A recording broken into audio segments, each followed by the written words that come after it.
இருந்து பர்ச்சேஸ் சூஸிங்லேருந்து எல்லாத்தையும் நம்ம என்னென்ன சூஸ் பண்ணுறோம், இந்த ஐடி வேணும், இதுக்கு நம்ம எவ்வளோ டைம் கொடுக்குறோம், எல்லாமே இருக்குது. பேக் பெயின்லாம் உங்களுக்கு எப்படி வரும் நல்லா செஞ்சு பார்த்துருந்தீங்கன்னா தெரிஞ்சிருக்கும். இந்த அம்மா அப்பா ப்ரூச் பின்னுக்குலாம் குறைஞ்சது ஒரு 5 மணி நேரம் 6 மணி நேரம் ஆகும். எப்படி சொல்கிறேன்னா எந்திரிக்காமல் உட்காந்தாலுமே ஓகேங்களா. ஸோ நீங்கள் வந்து ப்ரைஸை கம்மி பண்ணி கொடுக்கணும்னு எந்த ஒரு அவசியமே கிடையாது. நீங்கள் தாராளமாக இதுக்குன்னு இருக்க ப்ரைஸை கொடுக்கலாம். அம்மா அப்பா ப்ரூச் பின்னை பொறுத்தளவு ஒரு லெட்டருக்குன்னு மென்ஷன் பண்ணிடுங்க. ஒரு லெட்டருக்கு வந்து 50 ருபீஸ் 40 ருபீஸ், அது வந்து உங்கள் 40 to 50 நீங்கள் சார்ஜ் பண்ணலாம். அது உங்களோட விருப்பம். அந்தளவுக்கு நீங்கள் வந்து சார்ஜ் பண்ணலாம். ஸோ நல்லா க்ளூ அப்ளை பண்ணிட்ட பிறகு மேலே பட வேணாம், ஜஸ்ட்டு மேலே படாமல் இந்த இருக்குல்ல, இப்போ வந்து இதுக்கு இடையில ஒரு ஜர்கான் ஸ்டோனை ஃபிக்ஸ் பண்ணிக்கலாம். புரியும்னு நினைக்கிறேன். இப்படி பண்ணுறது இன்னும் கொஞ்சம் பெட்டராக இருக்குது அப்போ விட. ஸோ அப்போ மாதிரி இல்லாமல் ஓகேவா, இது கரெக்டாக வந்துருச்சு. அப்போ மாதிரி இல்லாமல் அதே மாதிரி ஒரே இடத்துல ஜர்கான் ஸ்டோனை ஃபிக்ஸ் பண்ணாதீங்க. இங்கே நல்லா ஒன்று கொடுக்கணும். ஸோ இங்கே நான் ஒன்று விட்டு இருக்க மாதிரி பார்த்துக்கிறேன்.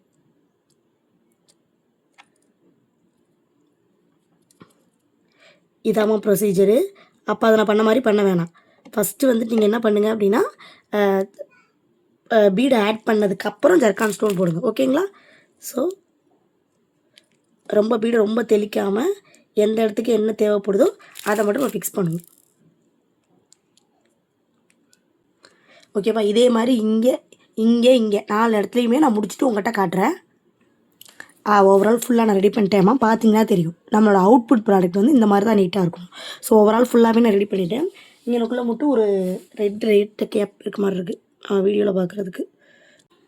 மிச்சம் எல்லாத்தையும் வந்து ரிமூவ் பண்ணிடுறேன். ஓகே, ஓவரால் ஃபுல்லாக முடிஞ்சிருச்சு மேம். இப்படி தான் இருக்கும் நம்மளோட ப்ராடக்ட். வந்து இந்த மாதிரி ப்ரூச் பின் எப்படி பண்ணுன்றது நல்லா கட் பண்ணது பிறகு காயணும். இந்த இடம் இருக்குது பாருங்கள், இந்த இடத்துல நம்ம சால்ட்ரிங் மிஷின்லாம் யூஸ் பண்ணணும். அந்த ட்ரிக் எல்லாமே சொல்லித்தரேன். ஃபஸ்ட்டு நல்லா ட்ரை ஆகட்டும். குறைஞ்சது ஒரு 12 மணி நேரத்துக்கிட்ட கூட விட்டுருங்க. அது பாட்டுக்கு ட்ரை ஆகட்டும். அப்போ தான் நமக்கு ஒர்க்கோட அவுட்புட் வந்து நல்லாயிருக்கும். ஓகேங்களா. ஹாய் மேம், நம்ம ஓவரால் ரெடி பண்ண ப்ரூச் பின் இப்படி தான் இருக்கும். முன்னாடியே சொன்ன மாதிரி சால்ட்ரிங் மிஷின் சொல்லியிருந்தாங்க. இதுக்கு பேர் தான் சால்ட்ரிங் மிஷின் மேம். ஜஸ்ட்டு வந்து ஒரு ப்ளக் கொடுத்துருப்பாங்க, ஒன்றுமே இல்லை. நார்மலாக வந்துட்டு இந்த மாதிரி ஒரு ப்ளக் இருக்கும். அந்த ப்ளக்கில் எப்பயும் போல் நீங்கள் வந்து கனெக்ட் பண்ணதுக்கப்புறம் இந்த இடம் இருக்குது பாருங்கள், இந்த இடத்துக்கு கீழே மட்டும்தான் நீங்கள் ஹோல்ட் பண்ணணும். வேறு எந்த இடத்துல ஹோல்ட் பண்ணது பயங்கரமாக ஹீட் ஆகும் மேம். இதை நான் எப்படி கட் பண்ணி எடுக்கிறேன்றதை பாருங்கள். இந்த இடம் இருக்குல்ல, இங்கே பாருங்களேன், இப்படி வச்சிங்கன்னா இப்படி இலகிட்டு வரும். உங்களுக்கு தெரியுதா, இலகிட்டு வரும். ஸோ என்ன பண்ணணும் அப்படின்னா நம்மளோட இது ப்ராடக்ட் எதுவுமே டேமேஜ் ஆகாத மாதிரி உங்களுக்கு தெரியுதா கீழே. ஸோ ப்ராடக்ட் எதுக்கு ஆயிடக்கூடாது. அது இல்லாமல் அதை சுற்றி இப்படியே கட் பண்ணி எடுக்கணும்.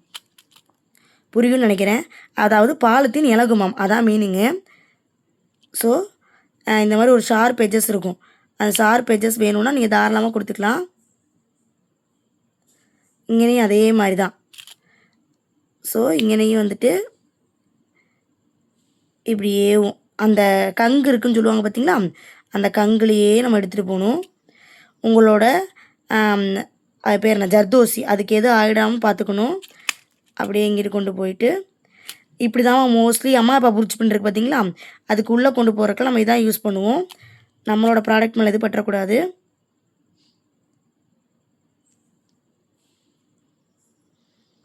இந்த காம்பு மாதிரி இருக்குது பார்த்தீங்களா, இதுக்கெலாம் இதான் கொண்டு போகணும். இந்த பாருங்கள், இந்த காம்பு கேப்பு தெரியுதாம்மா, இந்த கேப்புக்கெல்லாம் நம்ம சிஸ்டரை கொண்டு போக முடியாது. ஸோ அந்த மாதிரி இடத்துல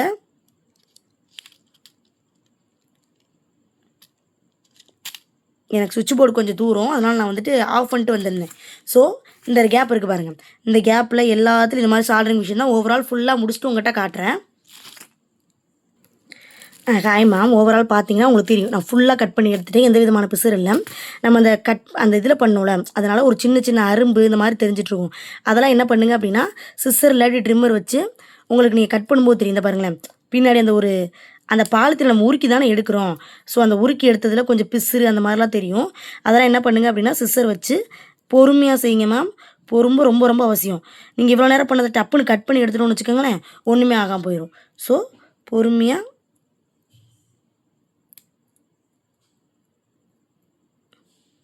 இந்த பாருங்கள், இப்படி பண்ணும்போது சிஸ்ஸர் எந்த இடத்துல மூவ் ஆகுன்றதை நம்ம பார்த்துக்கணும். ஓகேவா.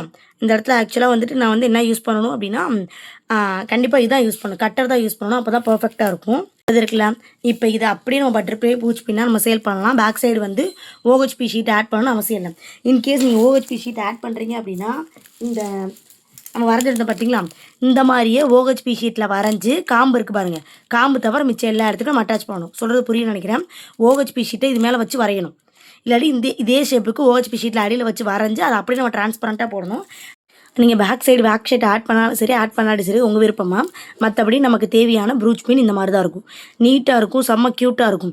ரொம்ப பெருசாக இல்லாமல் ஒரு சாரீக்கு நம்ம சைடில் வியர் பண்ணுவோம், அந்த மாதிரிலாம் கேட்டாங்கன்னா இந்த மாதிரி நீங்கள் கண்டிப்பாக ரெடி பண்ணி கொடுக்கலாம். ஆனால் ஃபினிஷிங் மஸ்ட்டு இந்த மாதிரி நீட்டாக இருக்கும். ஓகேங்களா?